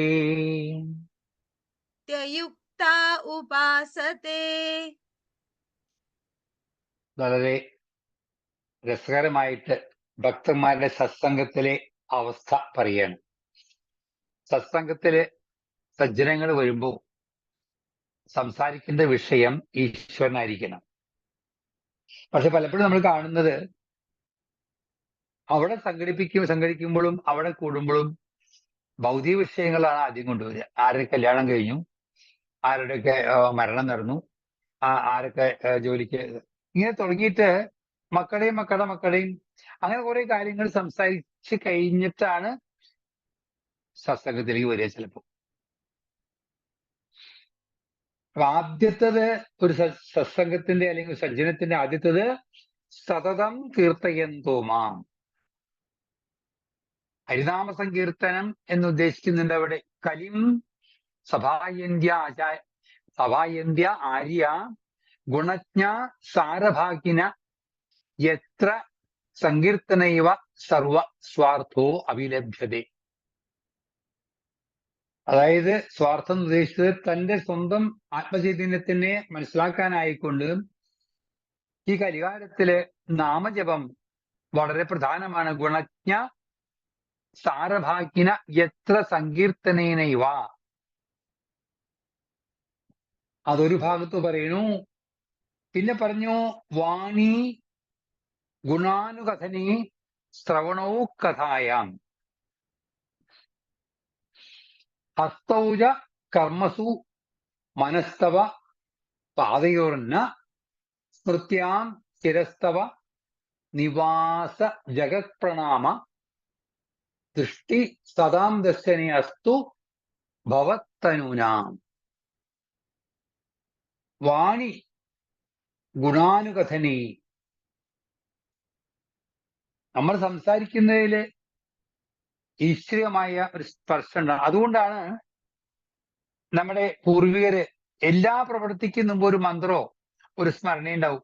കുളിക്കുമ്പോ ഒരു മന്ത്രം, ഭസ്മം തൊടാൻ ഒരു മന്ത്രം, ചന്ദനം തൊടാൻ വേറെ മന്ത്രം, ഇങ്ങനെ തുടങ്ങി എന്തിന്റെ പിൻഭാഗത്തും ഈശ്വര സ്മരണയ്ക്ക് യുക്തമായ തരത്തിലുള്ളതായ എന്തെങ്കിലും ഒരു മന്ത്രം ഉണ്ടാവാറുണ്ട്. ഭസ്മം തൊടുമ്പോൾ അതൊന്നുമില്ലേ ഓം നമഃശിവായ എന്ന് ജപിച്ച് തൊടുക, ഓം നമോ നാരായണായ ജപിച്ച് ചന്ദനം തൊടാം. ഇങ്ങനെ നാമം വിടാതെ പിടിക്കുക. അതാണ് പറഞ്ഞിട്ടുള്ളത്. ഭഗവത് നാമത്തിനെ അല്ലെങ്കിൽ ഭഗവാനെ സ്മരിക്കുന്നവരെ പശുക്കുട്ടിയെ എങ്ങനെയോ പശു പരിപാലിക്കുന്നത് കൂടെ എന്ന് പറഞ്ഞ പോലെ സതതം എല്ലായ്പ്പോഴും. അപ്പൊ അതുകൊണ്ട് സതതം കീർത്തയന്തോമാ യതന്തശ്ച ദൃഢവ്രത. ആധ്യാത്മിക ആത്മീയ ഭാവത്തോട് കൂടിയിട്ടാണ് ഭൗതിക ജീവിതത്തിനെ കൊണ്ടുനടക്കുക. ആത്മീയ ഭാവത്തോട് കൂടിയിട്ട് അത് ശ്രദ്ധിച്ചോളൂ. അതാണ് ഭൗതിക ജീവിതത്തിന് ആത്മീയമായ ഒരു അടിത്തറ ഉണ്ടാവണം എന്ന് പറയുന്നത്. ഒരു കുടുംബ ജീവിതത്തിലായാലും ഔദ്യോഗിക ജീവിതത്തിലായാലും സമൂഹ ജീവിതത്തിലായാലും രാജ്യത്തിന്റെ പരമമായ അവസ്ഥയായാലും ആത്മീയതയുടെ ഒരു അടിത്തറ ഉണ്ടാവണം. എന്നാൽ സാമർഥ്യം കൂടും, സച്ചിന്ത കൂടും, ആത്മവിശ്വാസം കൂടും. അതൊന്നുമില്ലെങ്കിലോ നിരാശയൊക്കെ വന്നു വരാം. അതാണ് ഇവിടെ യതന്തശ്ച എങ്ങനെ ദൃഢവ്രത. ധ്രുവന്റെ ചരിത്രം ഭാഗവത്തിൽ വരുന്നത് ഇവിടെയാണ്. Be determined to get the things done. അതിനാണ് സ്വാമിജി പറഞ്ഞത് I can do, I will do. ഇതായിരിക്കണം. അപ്പൊ നമ്മളെ തന്നെ ഈ ഒരു സത്സംഗത്തില് ഉള്ള എല്ലാവരോടും ഏറ്റവും പ്രധാനം പറയാനുള്ളത് നിങ്ങളുടേതായിട്ടുള്ളതായ ഓരോരുത്തർക്കും അവരുടേതായിട്ടുള്ളതായ ഒരു സത്സംഗ സമിതി ഉണ്ടാവണം. ആ സമിതി രൂപീകരിക്കാൻ മുൻകൈ എടുക്കുക. ഈ പഠിച്ചതൊക്കെ അവർക്കും പറഞ്ഞു കൊടുക്കുക. എത്രയോ പ്രാവശ്യം പറഞ്ഞതാ. എത്രയോ ഓരോ സ്ഥലത്തുള്ള നമ്മളെ ഈ ആശ്രമത്തോട് ബന്ധപ്പെട്ട് നിൽക്കുന്ന എല്ലാ സജ്ജനങ്ങളും പറയാറുണ്ട്, ഒരു സമിതി പോലെ കുറച്ചുപേരെ സംഘടിപ്പിക്കൂ, അവർക്ക് നിങ്ങൾ പഠിച്ചതൊക്കെ പറഞ്ഞു കൊടുക്കൂ. അതുപോലെ ഓരോ ആത്മീയ സന്ദർഭങ്ങളും ആഘോഷിക്കൂ. ഇങ്ങനെ ആത്മീയ ഒരു കൂട്ടായ്മ സൃഷ്ടിക്കപ്പെടണം.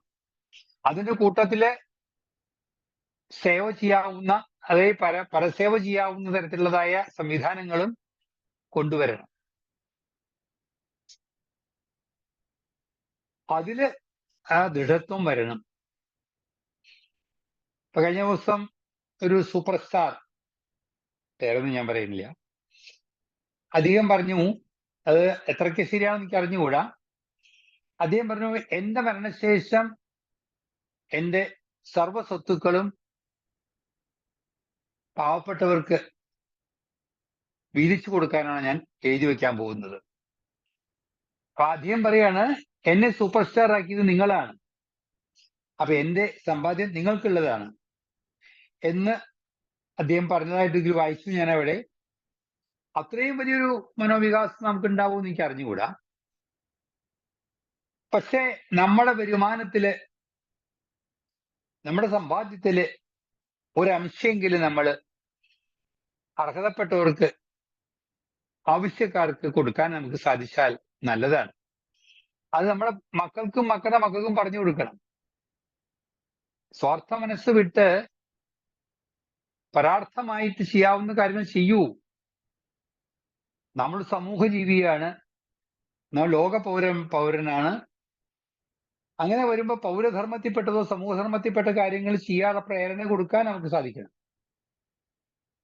അത് ഞാൻ പറഞ്ഞത്, ആ സത്സംഗ സമിതികൾ രൂപീകരിക്കുന്ന സമയത്തൊക്കെ ഈ വിഷയങ്ങളൊക്കെ വരണം ഇവിടെ.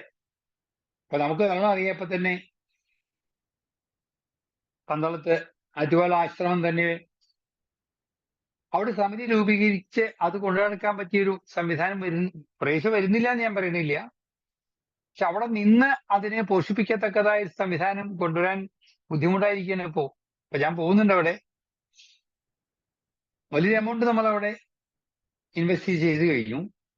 അത് വെറുതെ വിടാനും പറ്റില്ല. പക്ഷേ ആ പ്രാധാന്യം മനസ്സിലാക്കിക്കൊണ്ട് അതിനെ വേണ്ട പോലെ കൊണ്ടു നടക്കാൻ തോന്നണ്ടേ.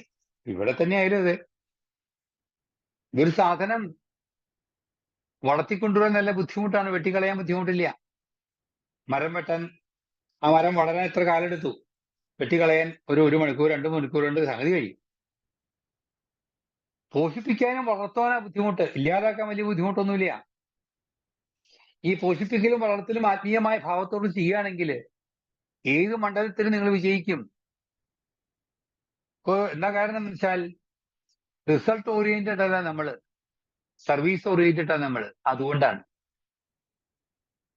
അപ്പൊ ദൃഢവ്രത നമസ്യന്തശ്ച മാം ഭക്തിയ. വലിയ മഹാത്മാക്കള് പലപ്പോഴും ഞാൻ പറയാറുണ്ട്, അവർ നടക്കുമ്പോ ഇങ്ങനെ നടന്നു പോവുള്ളൂ, തൊഴുതുകൊണ്ട്. അവർ കാണുന്നത് നാരായണനെ മാത്രമാണ്. രാമകൃഷ്ണ പരമേശ്വരരെയൊക്കെ കഥയിൽ പറയുന്നുണ്ടത്. വേറൊന്നും കാണുന്നില്ല അവര്. ഏതിലും എന്തിലും നാരായണഭാവം മാത്രമേ കാണുന്നുള്ളൂ അവര്. അതൊരു വലിയ സിദ്ധി പോലെയാണത് വാസ്തവത്തില്. അതുകൊണ്ടാണ് നമസ്യന്തശ്ച മാം ഭക്തിയ. ഇനി നിത്യയുക്ത ഉപാസതി. ഒരു താൽക്കാലികമായൊരു എന്റർടൈൻമെന്റ് അല്ല അവർക്ക് ആത്മീയത. ഞാൻ പലപ്പോഴും സപ്താഹത്തിൽ പറയാറുണ്ട്, സപ്താഹം ഒരു സ്പിരിച്വൽ എന്റർടൈൻമെന്റ് ആണോ അതോ സ്പിരിച്വൽ എൻലൈറ്റൻമെന്റ് ആണോ? സത്സംഗം എൻലൈറ്റൻമെന്റ് ഉള്ളതാ, എന്റർടൈൻമെന്റ് ഉള്ളതല്ല. നേരുമ്പോക്കായിട്ട് എടുക്കേണ്ടതല്ല അത്. പിന്നെ മാത്രല്ല നിത്യയുക്ത ഉപാസതി. നിത്യയുക്തം വെച്ചാൽ സ്ഥിരമാവണം നമ്മുടെ ഈശ്വരനുള്ളതായ അടുപ്പം. 24 മണിക്കൂർ 365 ദിവസവും വേണം.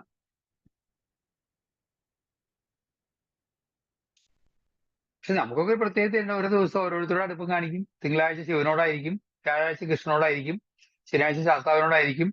അങ്ങനെയൊക്കെ ഉണ്ട് നമുക്ക്. എന്തോ ആയിക്കോട്ടെ, ഇവരൊക്കെ ഈശ്വരന്റെ അംശങ്ങളായതുകൊണ്ട് അങ്ങനെയെങ്കിൽ അങ്ങനെ. നമുക്ക് അങ്ങനെ വരുമ്പോഴേ നമുക്ക് ചെയ്യേണ്ട പ്രവൃത്തികൾ ചെയ്യുന്ന സമയത്ത് ഒരു നിയോഗം ഈശ്വര നിയോഗമാണെന്ന് വിചാരിച്ചുകൊണ്ട് നമുക്ക് ചെയ്തു തീർക്കാൻ സന്തോഷം ഉണ്ടാവുള്ളൂ. അതുകൊണ്ടാണ് അവതാരങ്ങളൊക്കെ രാമലീല, കൃഷ്ണലീല എന്നൊക്കെ പറയേണ്ടത്. ശത്രുക്കളെ ഇല്ലാതാക്കാനുള്ള കൃഷ്ണലീലയും മനുഷ്യന്റെ ജീവിതത്തിൽ വരാവുന്ന എല്ലാ സംഘർഷങ്ങളും സംശയങ്ങളും അല്ലെങ്കിൽ ബുദ്ധിമുട്ടുകളും ഒക്കെ കാണിച്ച രാമലീലയും ഒക്കെ രാമലീലയാണത്, കൃഷ്ണലീലയാണത്. അപ്പൊ ജീവിതം ഒരു ലീലയാണ്, ഒരു നാടകം പോലെയാണ് വാസ്തവത്തിൽ. പക്ഷെ അതൊക്കെ ഉൾക്കൊള്ളണമെങ്കിൽ അത്രയും വിശാലമായ ചിന്താഗതി നമുക്ക് ഉണ്ടാവേണ്ടി വരും.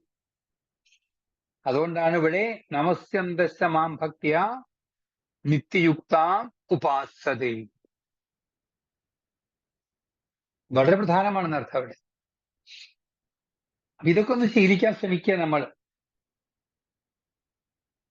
മടി പിടിക്കരുത്. അതായത് അലസന്മാര് ആവാതിരിക്കാൻ നോക്കുക നമ്മൾ. ആലസ്യം, നിദ്ര, പ്രമാദം, ഇതാണ് തമോ ഗുണം എന്ന് പറയുക. സാധാരണ പറയില്ലേ, ഉറങ്ങിയില്ല എന്നുള്ളതാണ് ആ സങ്കടമാണ് ക്ഷീണം. ഉറങ്ങാത്ത ക്ഷീണമല്ല, ഉറങ്ങിയില്ല എന്നുള്ള വിചാരം ക്ഷീണമായിട്ട് മാറും. അപ്പൊ ആത്യന്തികമായിട്ടുള്ളതായ ലക്ഷ്യം എന്താന്നുള്ളതിന്റെ ബോധം നമുക്ക് ഉണ്ടാവണം. അതിനനുസൃതമായിട്ട് ജീവിതത്തിനെ ക്രമീകരിക്കണം നമ്മൾ.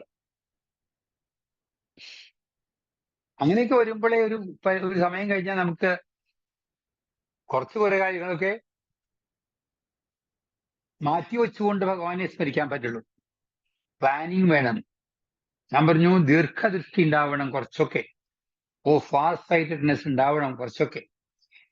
അല്ലാണ്ട് വെറുതെ പറയും you live in the present എന്നും പറഞ്ഞ് പോയി കഴിഞ്ഞാൽ ഭാവിയിലേക്ക് നമുക്ക് ഒരു കരുതലുണ്ടാവണം. നമുക്ക് സംഭവിക്കൂ എന്നുള്ളതല്ല, you have to be alert about that. അപ്പൊ അങ്ങനെ വിട്ടുകളയാൻ പറ്റില്ല നമ്മുടെ ഭാവി. അങ്ങനെ ചില സങ്കല്പങ്ങളൊക്കെ ഉണ്ടാവണം, ചില ഭാവനകൾ ഉണ്ടാവണം. അതൊക്കെ ദൈവികമായിട്ടാവുമ്പോൾ അതിൻ്റെതായ വൈഭവം നമ്മളിൽ പ്രകടമാവുകയും ചെയ്യും. അതുകൊണ്ടാണ് ഇത് വളരെ പ്രധാനമായിട്ടുള്ളതാണ്. ഇപ്പൊ നമ്മൾ പറഞ്ഞത്, ഭഗവാനെ മറക്കാതിരിക്കുക, ഭഗവത് സ്മരണ നിലനിർത്തിക്കൊണ്ടുപോവുക. സതതം കീർത്തയന്തോമാം യദന്തശ്ച ദൃഢവ്രത നമസ്യന്തശ്ച മാം ഭക്ത്യാ നിത്യയുക്ത ഉപാസതി. നമുക്ക് അറിയാവുന്ന കാര്യങ്ങൾ ഈശ്വരീയമായിട്ടുള്ളതായാല് പറഞ്ഞു കൊടുക്കൂ, എല്ലാവർക്കും കുറച്ചൊക്കെ ആൾക്കാർക്ക് പറഞ്ഞു കൊടുക്കൂ. പുതിയൊരു നീക്കം നമുക്ക് വേണ്ടി വരും. കാരണം ഇപ്പൊ സമൂഹത്തിന്റെ ഗതി ശ്രദ്ധിച്ചു കഴിഞ്ഞാൽ ഇങ്ങനെയുള്ളതായ ഒരു പോസിറ്റീവായിട്ട് മുന്നോട്ട് പോകണമെന്നും സഹകരിക്കണമെന്നും സഹവർത്തിത്വം കൊണ്ടുനടക്കണമെന്നും അത്ര ഇങ്ങനെ വിചാരിക്കാത്ത കൂട്ടര് ഹിന്ദു സമൂഹം തന്നെയാണ് പലപ്പോഴും. അതെ. അപ്പൊ അവിടെയും കൂടി ഇത് ഒന്ന് നമ്മൾ കൊണ്ടുവരേണ്ടതാണ്.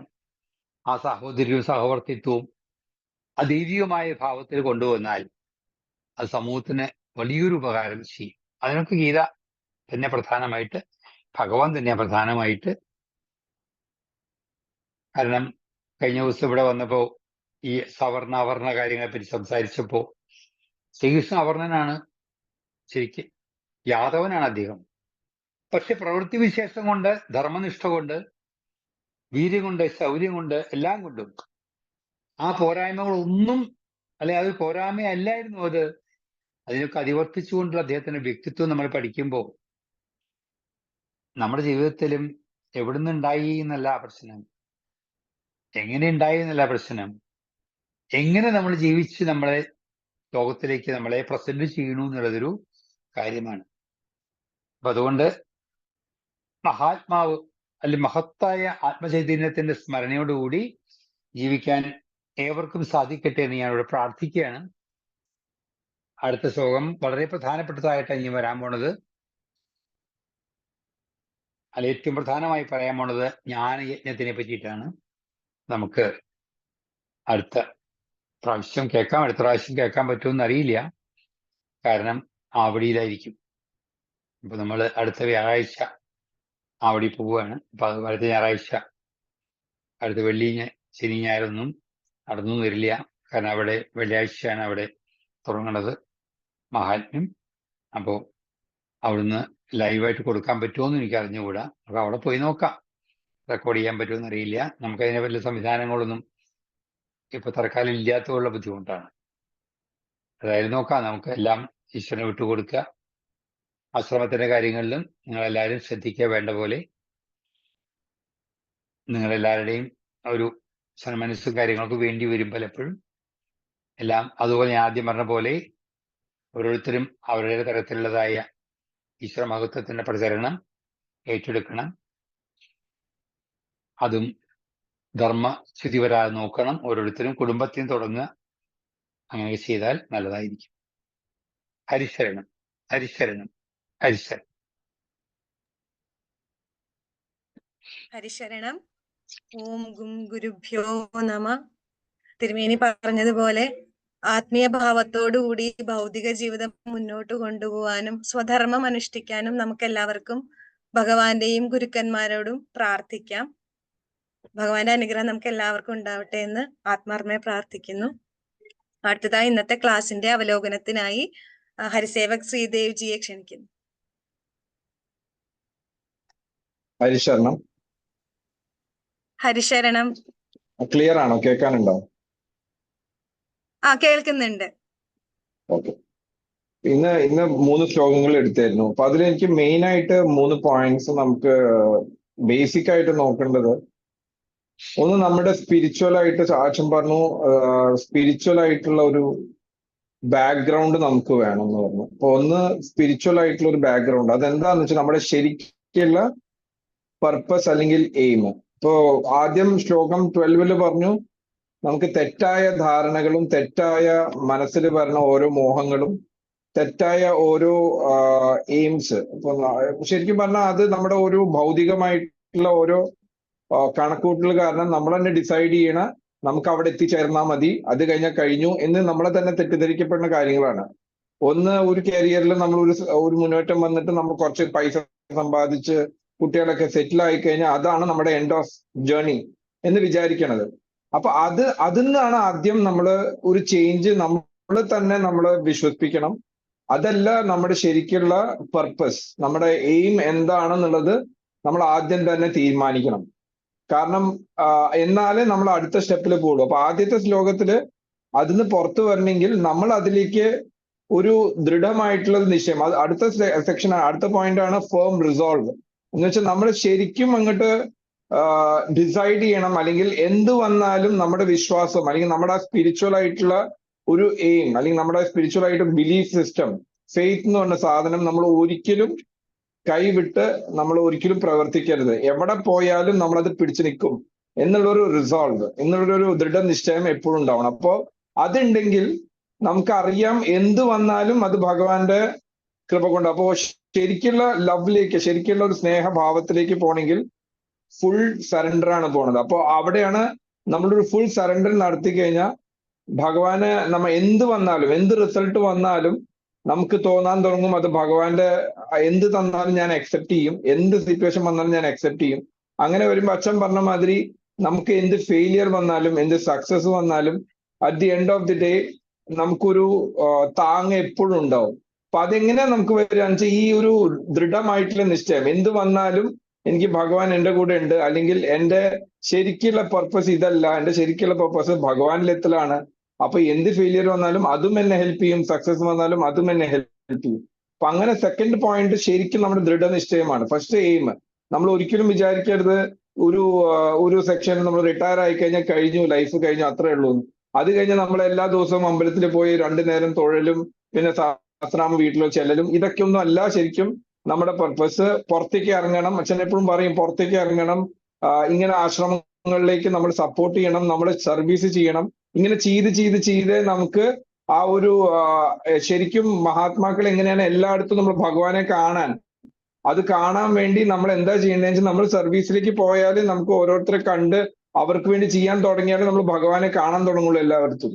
അപ്പോ ആ ഒരു സ്റ്റെപ്പിൽ കൂടെ പോയാൽ നമുക്ക് ശരിക്കും എക്സ്പീരിയൻസ് വരുള്ളൂ. നമുക്കിപ്പോ നോളേജ് മാത്രമേ ഉള്ളൂ, നമുക്ക് എക്സ്പീരിയൻസ് ഇല്ല. എക്സ്പീരിയൻസ് വേണമെങ്കിൽ ഇങ്ങനത്തെ ആക്ടിവിറ്റീസിൽ നമ്മൾ ശരിക്കും ഇൻവോൾവ് ആയി നമ്മുടെ ലൈഫിൽ റിട്ടയർമെന്റ് അല്ലെങ്കിൽ ഒരു സ്ഥലത്ത് എത്തിക്കഴിഞ്ഞാൽ അതോടെ കഴിഞ്ഞ് എനിക്ക് ഇത്ര കാശ് സമ്പാദിച്ച് കുട്ടികൾ സെറ്റിൽ എന്ന് പറഞ്ഞു കഴിഞ്ഞാൽ അതല്ല പോയിന്റ്. അതല്ലാണ്ട് ഒരു സ്പിരിച്വൽ ആയിട്ടുള്ള ഒരു പർപ്പസ് ഉണ്ട് എന്ന് മനസ്സിലാക്കണം ആദ്യം, എന്നിട്ട് അതിലേക്ക് നമ്മൾ പ്രവർത്തിക്കണം. 3 എപ്പോഴും ആക്റ്റീവ് ആവുക. അച്ഛൻ പറഞ്ഞു ലേസി ആവരുത്, എപ്പോഴും ആക്റ്റീവ് ആവുക. എന്ത് വന്നാലും നമ്മൾ സർവീസ് ആയിട്ട് എടുക്കുക, എന്ത് ഓപ്പർച്യൂണിറ്റി വന്നാലും നമ്മളത് ചെയ്തു കൊടുക്കുക. നമുക്ക് എന്തെങ്കിലും ഒരു ഓപ്പർച്യൂണിറ്റി ഇപ്പോ എവിടെയെങ്കിലും നമുക്ക് ചെയ്തു കൊടുക്കാനുള്ള ഓപ്പർച്യൂണിറ്റി വരാൻ വെച്ചാൽ അത് ഒരിക്കലും നിരസിക്കരുത്. അത് ശ്രദ്ധിക്കണം, അതിന്റെ പോയിന്റ്സും അതിന്റെ ബാക്ക്ഗ്രൗണ്ട് ഒക്കെ നമ്മൾ ശ്രദ്ധിക്കണം. ശരിയാണ്, നമ്മൾ പറ്റിക്കപ്പെടരുത്. പക്ഷെ എന്നാൽ എന്തെങ്കിലും വന്നു കഴിഞ്ഞാൽ നമ്മൾ ഒരിക്കലും ഒഴിവാക്കരുത്. നമ്മൾ ആ ഓപ്പർച്യൂണിറ്റി ഫുള്ളി യൂട്ടിലൈസ് ചെയ്ത്, എന്ത് സർവീസ് ഓപ്പർച്യൂണിറ്റി ആയാലും ഫുള്ളി യൂട്ടിലൈസ് ചെയ്ത് തുടങ്ങുന്നുണ്ട്. നമുക്ക് ഫോർച്ചുനേറ്റ്ലി ഇവിടെ ഒരു ആശ്രമം ഉണ്ട്, അതിന് പിന്നിൽ കുറെ കാര്യങ്ങൾ ചെയ്യുന്നുണ്ട്. അപ്പോ അത് എങ്ങനെയും നമുക്കൊരു ഓപ്പർച്യൂണിറ്റി വന്നു കഴിഞ്ഞാൽ തീർച്ചയായിട്ടും എല്ലാവരും അതിൽ സഹകരിക്കണം. വേറെ എവിടെ വന്നാലും സഹകരിക്കണം. നമ്മൾ പുറത്തേക്ക് ഇറങ്ങി സർവീസ് ചെയ്യണം എന്നായിരുന്നു ഞാൻ മനസ്സിലാക്കിയ സിമ്പിൾ ആയിട്ടുള്ള വാക്കുകളിൽ കാര്യങ്ങൾ. കാരണം ഈ 3 ശ്ലോകങ്ങൾ വളരെ ഡെപ്ത് ആയിട്ട് പോണ കാര്യങ്ങളാണ്. പക്ഷെ ഒരു സമ്മറി പോലെ പറയുകയാണെന്ന് വെച്ചാൽ ഈ കാര്യങ്ങളാണ് മനസ്സിലാക്കിയത്. ഹരിശാരൻ.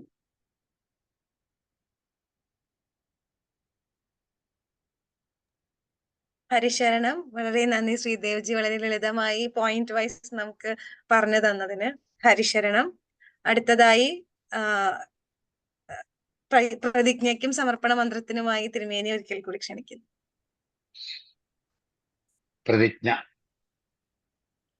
ഈശ്വരസേവയാകുന്ന ദിവ്യസങ്കല്പ ഭാവത്തിൽ സ്വരാജ്യത്തെയും ഈ ലോകത്തെയും ഞങ്ങൾ സേവിക്കും. ഈശ്വര സേവയാകുന്ന ദിവ്യസങ്കല്പ ഭാവത്തിൽ സ്വരാജ്യത്തെയും ഈ ലോകത്തെയും ഞങ്ങൾ സേവിക്കും.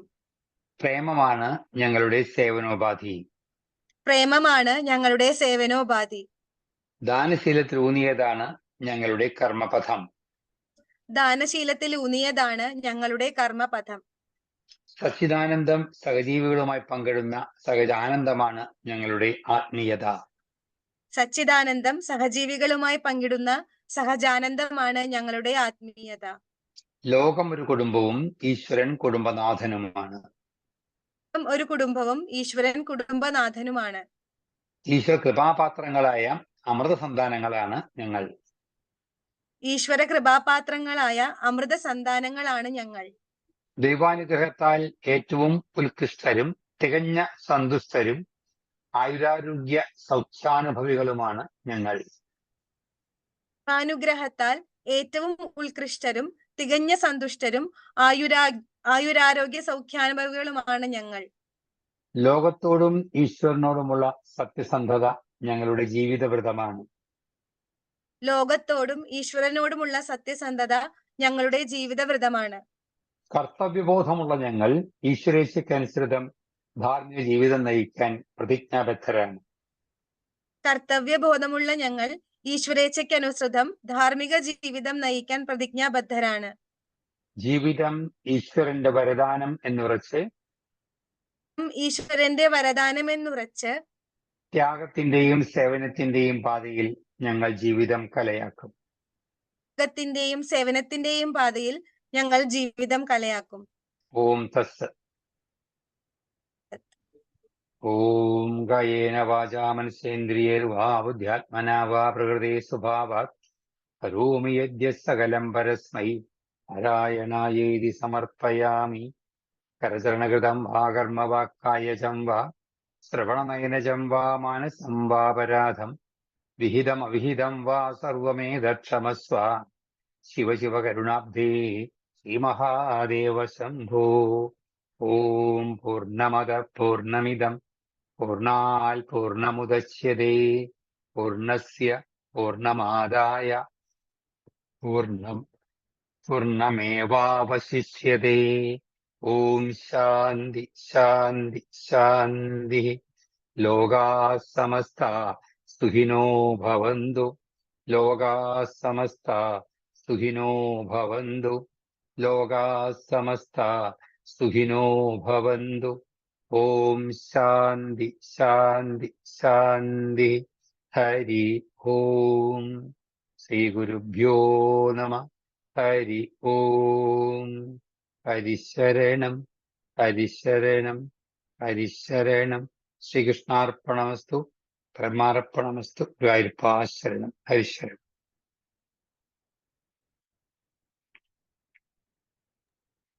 ഹരിശരണം. ശ്രീ ഗുരുവായൂരപ്പ ശരണം. ഇന്നത്തെ ഈ ഭഗവത്ഗീത ഉപാസന സത്സംഗ് ഭഗവാന്റെ തൃപ്പാദങ്ങൾ സമർപ്പിക്കുന്നു. ഹരിശരണം. ഇത് ഉപസംഹരിക്കുന്നതിനായി ഷാജിയേട്ടനെ ക്ഷണിക്കുന്നു. ഹരിശരണം. ജയ ശ്രീറാം.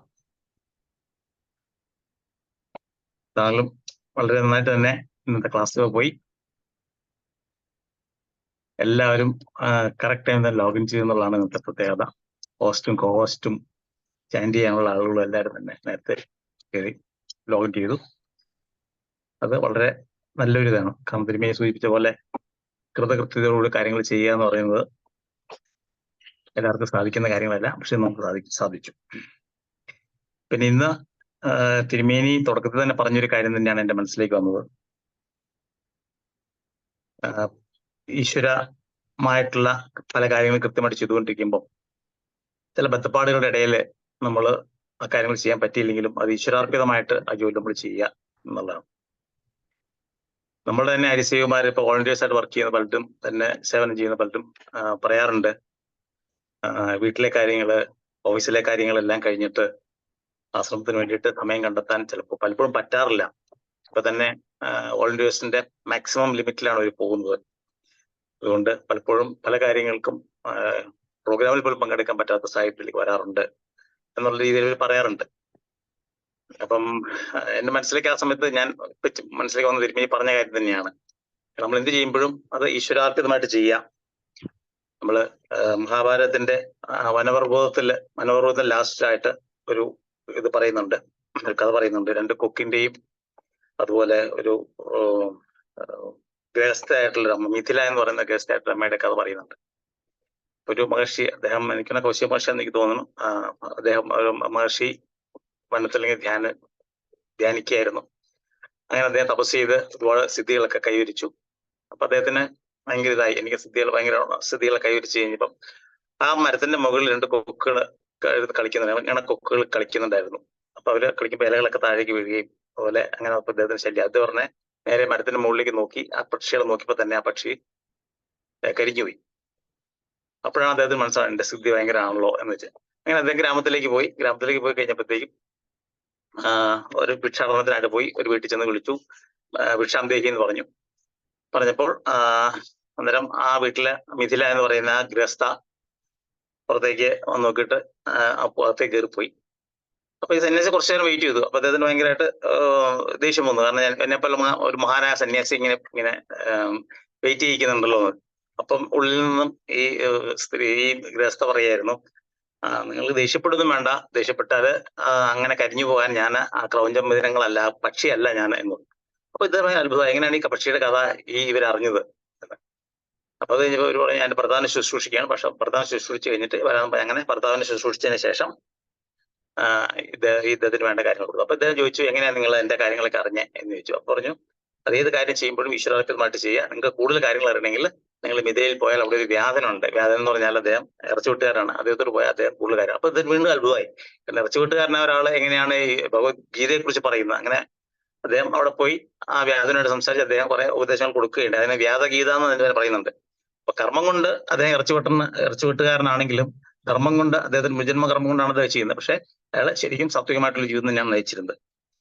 അപ്പം തിരുമേനി സൂചിപ്പിച്ചപ്പോൾ നമ്മള് പല ബന്ധപ്പാടുകളും കഷ്ടപ്പാടുകളൊക്കെ നമുക്ക് ഉണ്ടെങ്കിൽ പോലും നമ്മളെ കർമ്മം സ്വധർമ്മം അനുഷ്ഠിക്കുക, എന്നിട്ട് സമയം പോലെ നമ്മുടെ ഈ കാര്യങ്ങൾ ചെയ്യാനായിട്ട് സമയം കണ്ടെത്തുക, അത് ഈശ്വരാർപ്പിതമായിട്ട് ചെയ്യുക. പലപ്പോഴും നമുക്ക് തോന്നാറുണ്ട്, ഞാൻ ഇന്ന് നാമം ജപിക്കാൻ പറ്റിയില്ല, അല്ലെങ്കിൽ എല്ലാ ആഴ്ചയിലും ഗുരുവായൂർ പോകുന്നു, എനിക്ക് പോകാൻ പറ്റിയിട്ടില്ല. അങ്ങനെ പല പല വ്യാകുലം നമുക്ക് ഉണ്ടാകാം. കാരണം അതെല്ലാം നമ്മുടെ ധർമാനുഷ്ഠാനത്തിന്റെ ഭാഗമായിട്ടായിരിക്കും പലപ്പോഴും മാറ്റിവെക്കപ്പെടുന്നത്. അപ്പൊ അത് ഒരിക്കലും നമ്മൾ അതിനൊരു വിഷമം വിചാരിക്കേണ്ട കാര്യമില്ല. അതെല്ലാം ഈശ്വരാർപ്പിതമായിട്ട് ചെയ്യുക. ഈശ്വരനാണ് നമ്മൾ കൊണ്ട് ഇതെല്ലാം ചെയ്യിപ്പിക്കുന്നത് എന്നുള്ള ചിന്തയോടുകൂടി നമ്മൾ ചെയ്തു കഴിഞ്ഞാൽ തീർച്ചയായിട്ടും നമുക്ക് ബുദ്ധിമുട്ടുണ്ടാവില്ല. അതുകൊണ്ട് എനിക്ക് വോളണ്ടിയേഴ്സ് ആയിട്ടുള്ള അരിസേവന്മാരോടും കൂടി പറയാനുള്ളതാണ്, നിങ്ങൾ ചെയ്യുന്ന വളരെ വലിയൊരു സേവനമാണ്. കാരണം നിങ്ങൾ വീട്ടിലെ കാര്യങ്ങളും ഓഫീസിലെ കാര്യങ്ങളും എല്ലാം കഴിഞ്ഞിട്ട് ആശ്രമത്തിന് വേണ്ടി കുറെ കാര്യങ്ങൾ നമ്മൾ ചെയ്യുന്നുണ്ട്. എത്ര ചെയ്താലും നമുക്കത് അതിൻ്റെ ഒരു ലിമിറ്റ് വെക്കേണ്ട കാര്യമില്ല. നമ്മളെ കൊണ്ട് പറ്റുന്ന രീതിയിൽ നമ്മൾ മാക്സിമം ചെയ്യുക. എന്തായാലും അങ്ങനെയൊക്കെ ചെയ്യുമ്പോൾ തീർച്ചയായിട്ടും ഗുരുവായൂർ അനുഗ്രഹം ഉണ്ടാക്കാം. ഇത് ഗ്ലോബൽ ലെവലിൽ തന്നെ ഇന്നലെയാണ് ഇപ്പൊ ധന്യാജി ദുബായിൽ നിന്ന് ലോഗിൻ ചെയ്തു കാര്യങ്ങൾ ചെയ്യുന്നു. കവിതാജിയാണ് ബാംഗ്ലൂരിൽ നിന്നാണ്, ഞാനാണെങ്കിൽ തൊടുപുഴയിൽ നിന്നാണ്, തിരുമേനിയാണെങ്കിൽ ആശ്രമത്തിൽ പാലക്കാട് നിന്നാണ്, ശ്രീദേവി ശ്രീനാഥി ആണെങ്കിൽ തൃശ്ശൂരിൽ നിന്നാണ്. അപ്പൊ വിവിധ ഭാഗങ്ങളിൽ നിന്നാണ് നമ്മൾ ഇതെല്ലാം കോർഡിനേറ്റ്. അപ്പം നമ്മൾ പറയുന്നല്ലേ, നമ്മളൊരു കുടുംബം എന്നുള്ള രീതിയിൽ ഒത്തൊരുമിച്ച്, അതുപോലെ ലോഗിൻ ചെയ്തിട്ടുള്ള ആളുകളാണ് ഭാരതത്തിന്റെ വിവിധ ഭാഗത്തു നിന്ന് അല്ലെങ്കിൽ ഭാരതത്തിന് പുറത്തുള്ള പല സ്ഥലങ്ങളിൽ നിന്നൊക്കെയാണ് ലോഗിൻ ചെയ്തിരിക്കുന്നത്. എന്നാലും ഈ ഒരു കൂട്ടായ്മ ആശ്രമത്തിന്റെ പേരിൽ നമുക്ക് ഒത്തൊരുമിച്ച് ചേരാൻ പറ്റുന്ന തന്നെ വലിയൊരു കാര്യമാണ്. അത് ശരിക്കും ഒരു ഈശ്വര നിയോഗമാണ് തിരുമേനി സൂചിപ്പിച്ച പോലെ. അപ്പൊ അതിന് വേണ്ടിയിട്ട് ഗുരുവായൂരപ്പൻ അനുഗ്രഹം എല്ലാവർക്കും ഉണ്ടാവട്ടെ. ഈ നിയോഗം നമുക്ക് ഏറ്റെടുത്തുകൊണ്ട് നമുക്ക് ഒന്നിച്ചു മുന്നേറാം. അതിന് എല്ലാവർക്കും കഴിയട്ടെ എന്ന് പ്രാർത്ഥിച്ചുകൊണ്ട് ഇന്നത്തെ ഈ സത്സംഗം നമുക്ക് സമർപ്പിക്കാം. അതുപോലെ തിരുമേനി പോയി കഴിഞ്ഞാൽ അടുത്ത ശനി ഞായർ നമുക്ക് ശനിയാഴ്ചയിൽ ഒരു ദിവസങ്ങളിൽ നമുക്ക് എന്തെങ്കിലും പ്രോഗ്രാം ചെയ്യാൻ പറ്റുമെന്ന് വിചാരിക്കണം. അവിടുത്തെ കണക്ടിവിറ്റിയുടെ കാര്യം അറിഞ്ഞതിന് ശേഷം നമുക്ക് ചെയ്യാം. അതുപോലെ 2 ആഴ്ച കഴിഞ്ഞ് നമ്മൾ രാമായണ മാസം തുടങ്ങുകയാണ്. 16-ാം തീയതി ജൂലൈ 16-ന് രാമായണ മാസം സ്റ്റാർട്ട് ചെയ്യാണ്. അലൊക്കേഷൻ ഏറെക്കുറെ നമ്മൾ ഫൈനലൈസ് ചെയ്ത് കഴിഞ്ഞു. ഇനി ആരെങ്കിലും പേര് തരാൻ താല്പര്യപ്പെടുന്നുണ്ടെങ്കിൽ എത്രയും വേഗം പേര് തരണമെന്ന് മാത്രമേ എനിക്ക് ഓർപ്പിക്കാനുള്ളൂ. നമുക്ക് നിർത്താം. ഹരിശരണം. ക്ലോസ് ചെയ്യാം ദിനേശി. ഹരിശരണം. ഓക്കെ.